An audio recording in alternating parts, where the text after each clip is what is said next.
You may find this surprising, but 10 years ago, George Bush was a good debater. Listen for yourself. He doesn't pause or stumble over big words or complicated sentences.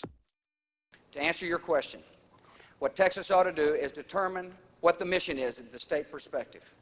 I think that the mission in education ought to be excellence in literature, math, science, and social science. If school districts want to enrich beyond that, more power to them. But at the state perspective, we ought to hone in on 4 subject matters and see if we can do it right. We ought to determine the cost per pupil necessary to achieve excellence in the classroom, and we ought to fund it. The funding priority of the state of Texas ought to be the school children of our state, and it has not been under the past 4 years. The state share of education has decreased to 44%. That is why we have property taxes on the rise in nearly every single school district in the state of Texas. Define the mission, determine the cost per pupil necessary to achieve the goal, and elect a governor who's willing to say that the #1 funding priority of our state will be the school children of Texas. That was George Bush in a debate, without notes, 10 years ago. Compare that to this more recent example. Actually, we've increased funding for dealing with nuclear proliferation, about 35% since I've been the president. Secondly, we've set up what's called well, first of all, I agree with my opponent that the biggest threat facing this country is weapons of mass destruction in the hands of a terrorist network.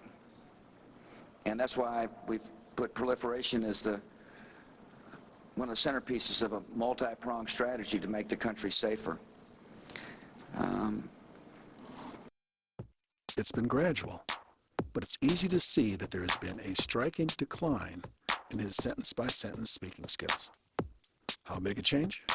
Listen again to George Bush from 10 years ago. I have my juvenile justice plan in a minute and a half. It's a hard task. I will try to do so. The core of crime in Texas is the juvenile justice problem. I think we ought to try 14-year-olds as adults, down to 14 years old as adults, to help our gang task force members fight crime. I know we need to expand the determinate sentencing statutes in the state of Texas. We need to have boot camps, reform schools, and detention centers. We should expand the Texas Youth Commission by 1,500 beds. We ought to unseal juvenile records so that teachers, educators, and law enforcement officials know full well who they're dealing with. We need to say to our children, we love you. But we understand in Texas that discipline and love go hand in hand. Now George Bush jokes about it. She speaks English a lot better than I do. I think people understand what she's saying. But it's not funny. Compared to 10 years ago, something is wrong with George Bush. Our enemies are innovative and resourceful, and so are we. They never stop thinking about new ways to harm our country and our people, and neither do we. Here's what one doctor thinks. Slowly developing cognitive deficits, as demonstrated so clearly by the president, can represent only one diagnosis, and that is presenile dementia. Dr. Joseph M. Price, The Atlantic Monthly, October 2004.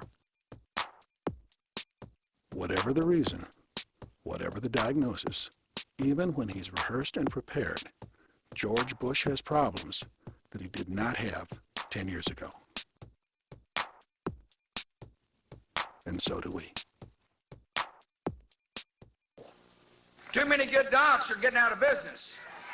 Too many OBGYNs aren't able to practice their love with women all across this country. Just what we need. One more thing to worry about.